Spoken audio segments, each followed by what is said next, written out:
오늘 말씀은 때가 가까움이라는 제목으로 하나님의 말씀을 전하려고 합니다. 같이 읽어볼까요? 때가 가까움이라. 때가 가까움이라. 구약성경 창세기는 모든 만물의 근원의 시작을 이야기하는 것이 창세기입니다. 그것이 시작이라고 하면 요한계시록은 이 모든 것의 마지막, 우리 인간의 궁극적인 소망과 꿈이 무엇인지를 하나님께서 보여주셨습니다. 그래서 하나님은 창조의 이야기, 그리고 타락한 인간의 이야기, 그 가운데 우리를 용서해 주시고 구원해 주시고 또 새 창조를 통해서 우리를 하나님의 원래의 계획대로 회복해 하신 것이 성경의 전체적인 주제입니다. 우리가 말씀 묵상을 지금 요한계시록 읽고 있기 때문에 요한계시록 오늘 처음 이렇게 전하는데, 물론 제가 요한계시록에 나타난 아시아의 7교회는 제가 7번 설교했습니다. 거기에서 끝날 수 있지만 어떻든 이 요한계시록은 이해하기 어려운 그런 대표적인 성경이 바로 요한계시록입니다. 우리가 알고 있듯이 오늘의 터키에 떨어져 있는 이 반모라는 섬에 하나님의 말씀을 증거하다가 사도 요한이 유배를 당하게 됩니다. AD 95년 6년경에 그 힘들고 어려운 상황에서 그 노종 사도 요한을 통해서 하나님께서 성령의 감동을 받은 사도 요한에게 장차 되어질 그 일들을 이렇게 보여주신 거예요. 그것을 계시라고 합니다. 여러분, 좀 어려운 말이지만 계시라는 게 뭐죠? 드러나는 거잖아요. 드러나는 거예요. 덮어진 것을 벗겨버리는 거고요. 드러나서 폭로한다. 좀 과격하게 말하면 이 자동차 전시회, 모터사이클 전시회겠죠. 이것을 덮개를 이렇게 연다는 거죠. 그게 계시라는 거예요. 이게 저는 뭔지 모르겠는데 이게 핸드폰인가요? 이것이 뉴 모델이 커밍 순, 이게 곧 드러날 거라는 거예요. 그것이 요한 계시록의 중요한 내용인데, 이 요한 계시록에는 여러 가지 상징들이 나와요. 상징들도 나오고 우리가 생각하기 어려운 동물들, 그리고 여러 숫자들, 이러한 것들이 복합적으로 나와 있습니다. 그러니까 이해하기가 어려운 부분이 있습니다. 지금 한국 사회에 신천지라는 이단 집단이 굉장히 급성장하고 있다고 합니다. 우리는 잘 모를 수도 있고 관심이 없을 수도 있지만, 이만이라는 사람은 자기가 재림주라는 거예요. 자기가 재림주고 자기가 보혜사라는 거예요. 자기가 사도 요한과 같은 목자라는 거예요. 그러니까 요한계시록에 나타난 이기는 자가 바로 누굽니까? 이만이라는 거예요. 이 요한계시록을 풀 자는 나밖에 없다는 거예요. 그것을 교묘하게 이용해서 사람들을 미혹하게 하는 이 신천지가 있습니다. 이 이단 집단들은 성경의 전체적인 이해 없이 비유와 상징들로 기록된 이 말씀을 자의적으로 해석하는 거예요. 자의적으로. 그 신천지의 스타일들이 이렇게 나와 있습니다. 그래서 영적인 혼란을 우리가 한국 교회 안에도, 교회가 무너지는 거예요. 신천지가 침투해서 교회를 무너뜨리고 교회를 어지럽히고 갈등하게 하고 그냥 공중분해되는 경우가 많이 있습니다. 그러니까 기독교 신앙의 교리가 우리가 굉장히 약한 거예요. 굉장히 약해요. 조금 물어보고 여쭤보면 잘 모르실 수가 있어요. 어떻든 그래서 이 복음의 진리를 더 알려고 하다가 신천지나 하나님의 교회라고 요 서대문 독립문 앞에도 있고요.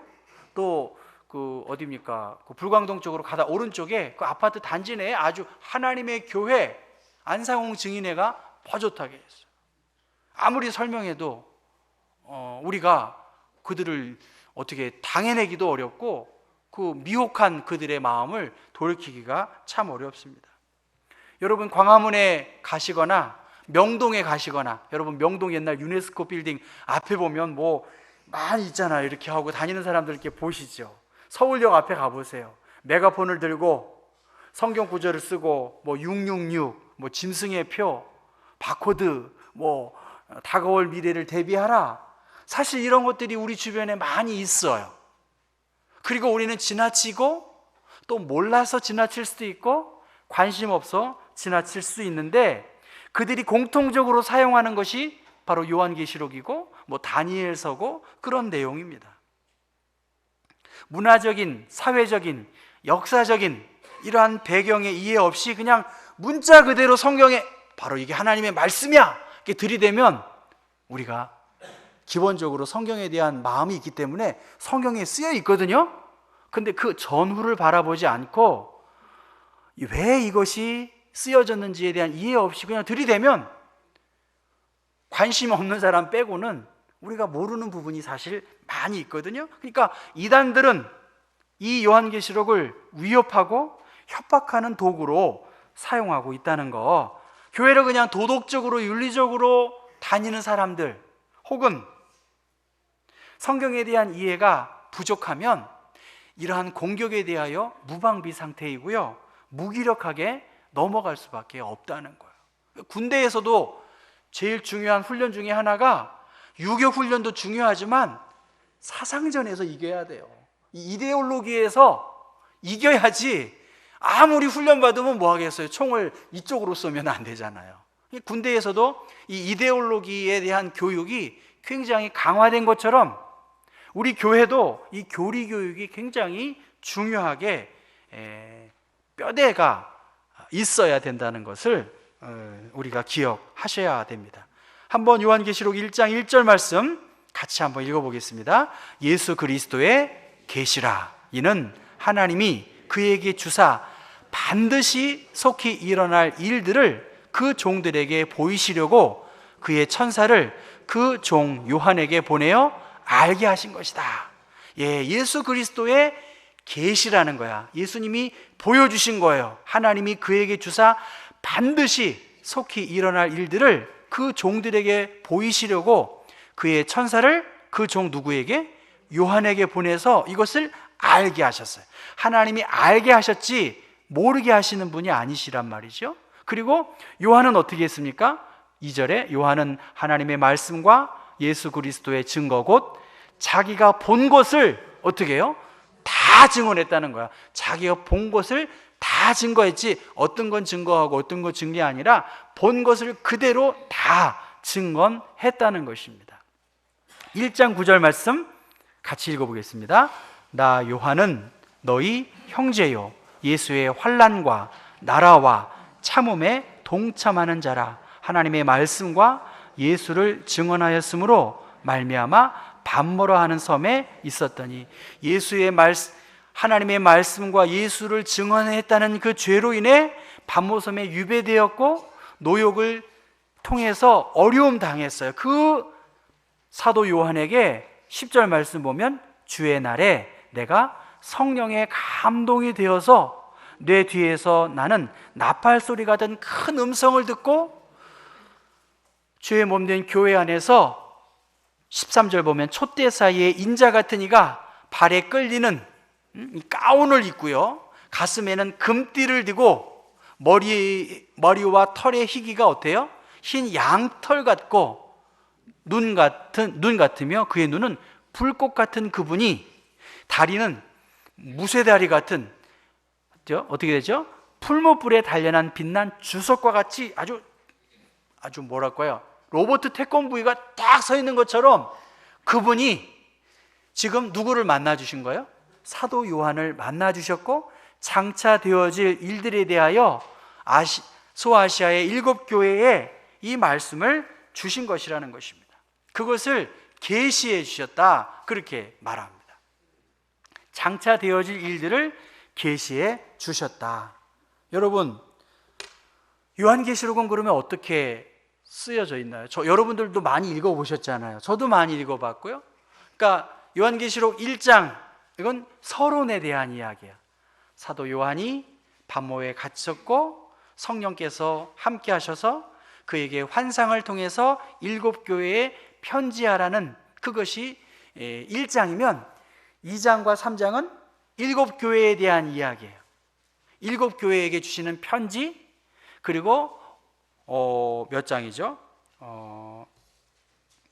4장과 5장은 하늘의 보좌의 영광, 어린 양 예수 그리스도가 보좌의 우편에 앉아 계신 천상의 모습을 보여주시고, 6장부터 16장까지는 세 가지 큰 비유가, 상징이 나와요. 첫째는 일곱 인, 일곱 나팔, 일곱 대접, 여기에 뭐 666도 나오고 14만 4천도 나오고 뭐 여러 그 상징적인 내용들이 나와 있습니다. 재난과 기근과 사망과 이 모든 시련의 문제가 상징적으로 나오지만, 그 어려움 속에서 교회를, 하나님의 어린 양이 함께하는 그 속에서 이 시련을 인내하고 견디어 나아가게 하는, 그래서 요한계시록 17장과 18장은 적 그리스도로 비유되는 이 바벨론이 멸망하는 거예요. 그러니까 로마로 상징되는 이 적 그리스도, 로마 황제로 비유되는 그들이 어린 양 되신 예수 그리스도, 신실한 그리스도인들이 믿음으로 지켜 행하는 그 거룩한 행실을 통해서 이 싸움을 이기도록 하게 하셔서 이 바벨론이 멸망하고, 19장은 주 예수 그리스도가 공중에 구름을 타시고 심판주로 오시고 천년 왕국이 이루어지고 새 예루살렘이 우리 앞에 펼쳐질 것이다. 이것이 대충 요한계시록의 내용입니다. 그러니까 6장부터 16장까지 어려운 부분이 많아요.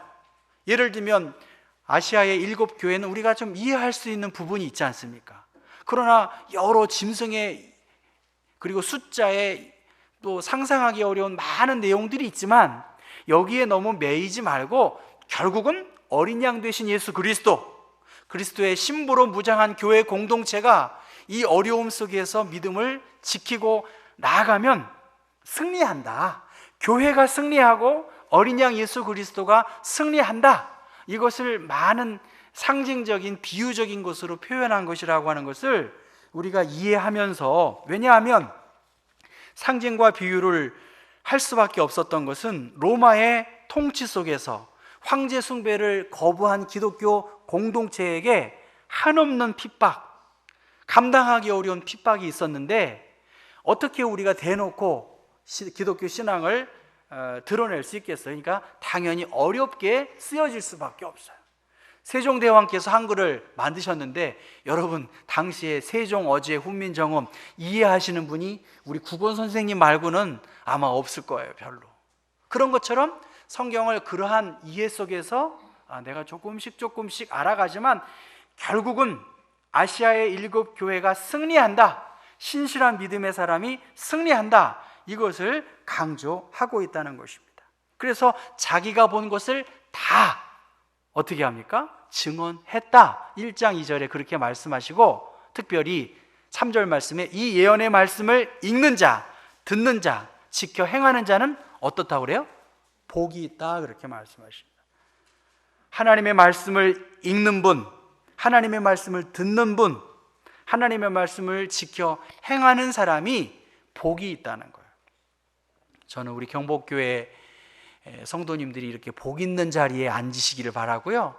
성령의 하나 되게 하시는 것을 힘써 지키는 것, 이것이 성령의 원함이시고 하나님의 뜻입니다. 내 생각이 아니라 성령의 하나 되게 하시는 것을 힘써 지켜야죠. 근데 이게 하나 되는 것이 좀처럼 어려운 것 같아요. 좀처럼 어려운 것 같아요. 그러나 이것은 주님의 명령이고, 하나 되게 하시는 것을 힘써 지키는 자에게 주님의 평강을 내려주시겠다고 말씀하셨습니다. 여러분, 한두 번도 매도 한두 번 맞지 맨날 매일을 맞는다고 생각해 보세요. 맨날 고통받는다고 생각해 보세요. 그러나 그 어려움 상황 속에서 교회가 인내하고 소망 중에 견디고 구름 타고 오신 주님, 심판의 주님이 오실 것을 기억하며 이 시련을 잘 극복하는 것, 그것이 신앙인의 자세이고, 특별히 이 예언의 말씀을 지켜 행하는 것입니다. 성령이 하나 되게 하시는 것을 힘써 지키는 것입니다. 과연 주님은 언제 오실까? 때가 가까움이라. 전 주님이 중고등학교 때 오실 줄 알았어요. 예, 전 중고등학교 때 막 이 영화도 막 보고요. 그때는 정말 곧 이 세상에 마지막이 올 줄 알았어요. 예, 진짜로. 영화 보고 막 두렵기도 하고요. 막 칼로 작두가 막 떨어지는 걸 보면서 너무나 두렵기도 하고, 제 마음속에 예수를 전하지 않으면 안 된다는 그러한 불붙는 마음들이 있기도 했어요. 오늘 말씀처럼 주님의 때가 가까이 오고 있다. 주님이 재림주로 다시 오실 날이 가까워오고 있는데, 문제는 이 시간의 개념입니다. 베드로 후서 3장 말씀처럼 주님께서는 천년이 하루 같고 천년이 하루 같은 이 시간의 변화 속에 이 한 가지를 잊지 말라고 하는데, 때가 가까이 왔다는, 여기서 말하는 이 때는 적합한 시간이에요. 좋은 기회의 순간, 또 어떤 다른 의미로는 결정적인 순간, 내 인생을 정말 전환할 수 있는 좋은 찬스도 있고, 내 인생의 마지막의 때도 다 카이로스라는 시간의 의미로 포함될 수 있으리라고 봅니다. 말라기 3장 말씀 보면 용광로 불같은 날이 올 것이다. 그 날이 온다는 거예요. 여호와를 경외하는 사람은 외양간에서 나온 송아지처럼 뛸 것이고, 악인은 그 주인이 신발로 밟았을 때의 재처럼 무기력한 아주 심판의 때가 있을 것이라고 그렇게 이야기하고 있습니다.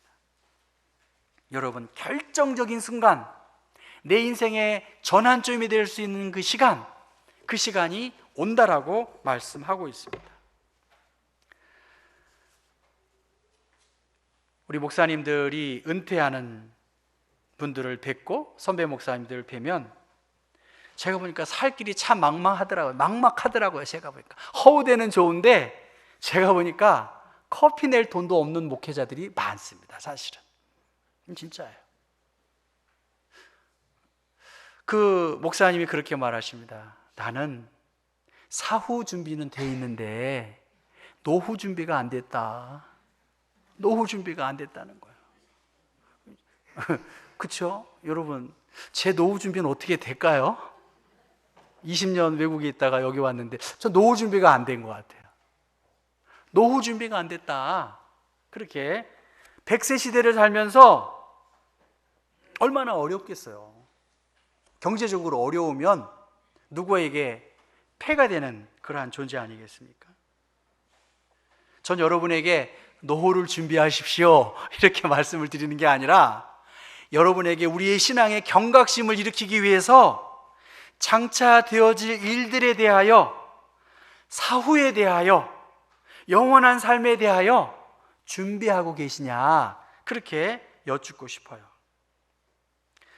지난주 화요일 날 제가 중학교 2학년 때 선생님이 우리 교회를 오신 거예요. 제가 신방 갔는데 그분은 이 근처에 여학교를 나오셨더라고요. 여고를 나오셨어요. 교직 생활을 40년 하셨더라고요. 40년. 남편도 선생님이세요. 남편도 최근에 몇 년 전에 은퇴하셨대요. 40년 교직 생활한 선생님, 이양란 선생님, 우리 김영길 선생님, 먹고 살만 하신가요? 노후가 나쁘진 않으신 것 같아요. 우리 권사님도 장로님도 어떻게, 노후가 뭐 많은 돈은 아니겠지만 그래도 평생 그렇게 하셨으니까. 그러나 제가 말하려고 하는 노후 준비가 아니라 결정적인 순간, 때가 가까웠을 그 때를 우리가 잘 준비하고 있느냐는 것입니다. 네, 시련과 박해와 어려움 속에서 너희가 그 때가 가까이 오는데, 교회가, 아시아의 7교회가 믿음으로 인내하면서 승리의 삶을 살도록 용기를 북돋아 주면서 이 말씀을 읽고, 이 말씀을 듣고, 이 말씀을 지켜 행하는 자에게 하늘의 복이 임할 것이라고 성경은 말합니다. 때가 가까이 왔다. 터미네이터 6, 여러분 영화 보셨나요? 제가 봤어요. 제가 영화를 잘 안 보는데 터미네이터 6 그 사람 아시로 시작하죠? 그 사람이 딱 coming soon 그렇게 이야기하잖아요. 그리고 그 메시지가 합력하더라고요. 그 악한 뭡니까? 발달된 그 터미네이터를 무찌르기 위해서 그들이 힘을 합치고 마지막에는 그레이스라는 그의 심장을 탁 해가지고 악인을 딱 무찌르니까 꽝 상황 종료가 되더라고요. 우리의 신앙생활에 어려울 때에 성령이 하나 되게 하시는 것을 힘써 지켜야 하는데, 지금 이 순간을 과연 우리는 어떻게 보내고 있냐는 것입니다. 다윗은 가드 땅으로 망명을 했습니다. 사울의 목숨 살해 위협 때문에. 그 상황에서 다윗은 미친 짓을 해서 그 위기를 모면합니다. 그 위기 상황에서 모면하고 높 땅을 지나서 가드 땅을 지나서 피한 곳이 아둘람 동굴입니다. 이 아둘람 동굴, 다윗의 아버지도 다윗의 형제도 이제 다윗에게 모여들기 시작했습니다. 그러나 무엇보다도 사무엘상 22장의 말씀 보면 이 아둘람 동굴에는 환난당한 모든 자, 빚진 모든 자, 마음이 원통한 자들이 다윗에게 모여든 거예요. 이 아둘람은 피난처, 보호, 안식처, 그러한 뜻이 있습니다. 거기에서 다윗은 이 사람들을 규합해서 하나님께서 나에게 사명을 주셨기에 그 사명을 이루기 위해서 이 400명과 더불어 이제 이스라엘의 왕이 되고 점점 더 그 영역을 넓혀가는 그 터닝 포인트의 지점이 바로 아둘람입니다. 사람들이 다윗과 더불어 하나님의 나라의 영광을 협력했다는 것이죠. 교회가 어떤 곳인가? 환난당한 사람, 빚진 사람, 마음이 원통한 사람들이 이 경복교회로 몰려들고 가까운 교회로 몰려들고 이 어려움 속에서도 믿음을 잘 극복하고 인내하는 것, 그래서 다시 세상을 향해 담대히 나아갈 수 있는 피난처 같은 존재가 우리 경복교회와 이 땅의 교회들입니다. 여러분 또한 함께 합심해서 중심 되신 그리스도를 의지하고 여기에서 멈추지 않고 변화에 민감하게 대처하면서 하나님이 함께 하신다, 묵상의 길을 걸으면서 주님의 말씀이 내 발의 등이고 길이요 빛인 것처럼 내가 하나님께 한 걸음 한 걸음 나아가고 은혜를 향해 한 걸음 나아가면, 여러분 저 밑에는 다 센서가 있어요. 저는 우리 경복교회 저 오솔길에서 날마다 그 소리가 좀 났으면 좋겠어요. 거기서 기도하고 거기서 눈물 흘리고 통곡하면서 하나님께 기도하고 우리의 교회를 지켜주십시오, 이 나라를 좀 불쌍히 여겨주십시오, 나를 고쳐주십시오, 나의 자녀를 하나님이 책임져 주십시오, 이러한 통곡의 기도로 이 공간이 활용이 된다고 한다면 얼마나 아름다울까. 그 소리가 저는 끊이지 않기를 소망하고 있습니다. 하나님을 소망하며 믿음으로 인내하며 극복하는 자에게 하나님은 새 하늘과 새 땅을 예비하십니다. 하나님께서 숨겨두신 것 요한에게 보여주셨고, 이 요한에게 보여주신 것을 우리가 볼 수 있는 그러한 영적인 통찰력, 계시의 영, 이것이 우리 가운데 있었으면 좋겠습니다. 그래서 그 사도 요한은 예수님을 만났고 요한복음과 요한 1, 2, 3서를 썼고 요한계시록을 썼던 누구보다 예수를 가장 잘 알았던 그 사도 요한은 영광스러운 주님의 모습을 보고 그 발 앞에 엎드려져서 죽은 자처럼 그 영광스러운 거룩하신 하나님의 위엄 앞에 자기가 완전히 낮아진 모습을 하게 되었다는 것입니다. 우리가 예수를 더 알아야 되겠고요, 말씀을 더 알아야 되겠고, 힘써서 이 일들을 지켜 행해야 합니다. 영광스러운 주님, 그 영광스러운 주님을 요한계시록 1장 7절과 8절 말씀 읽고 제가 말씀을 좀 마무리하려고 합니다. 같이 읽습니다. 볼지어다 그가 구름을 타고 오시리라. 각 사람의 눈이 그를 보겠고 그를 찌른 자들도 볼 것이요 땅에 있는 모든 족속이 그로 말미암아 애곡하리니 그러하리라. 아멘. 주 하나님이 이르시되 나는 알파와 오메가라. 이제도 있고 전에도 있었고 장차 올 자요 전능한 자라 하시더라. 여러분 앞에 보실까요? 다니엘서 7장에 그렇게 말씀하십니다.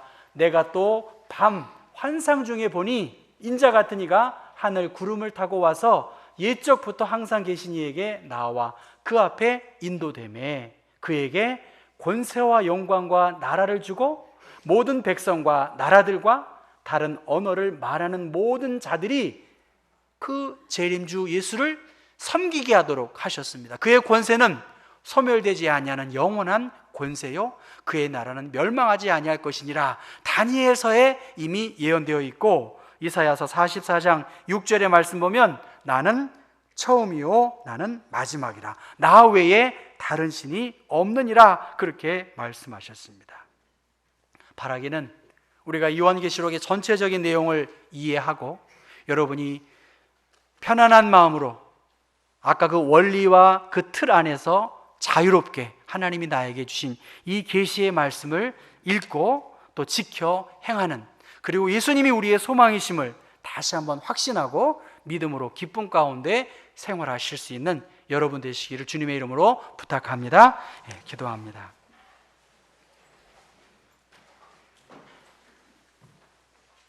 거룩하신 하나님, 영광의 주님을 찬송하고 찬송합니다.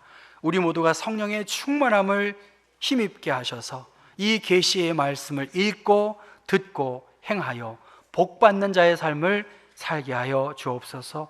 거룩하신 하나님, 때가 가까이 오고 있습니다. 내 인생의 마지막의 때, 결정적인 때가 가까워오고 있는데 우리가 믿음으로 영광의 주님 어린 양 주 예수 그리스도를 더욱 의지하고 걸음걸음 우리에게 주시는 말씀을 붙잡고 믿음으로 승리하는 하나님의 사람들 되게 하여 주옵소서. 예수 그리스도의 이름 받들어 기도합니다. 아멘.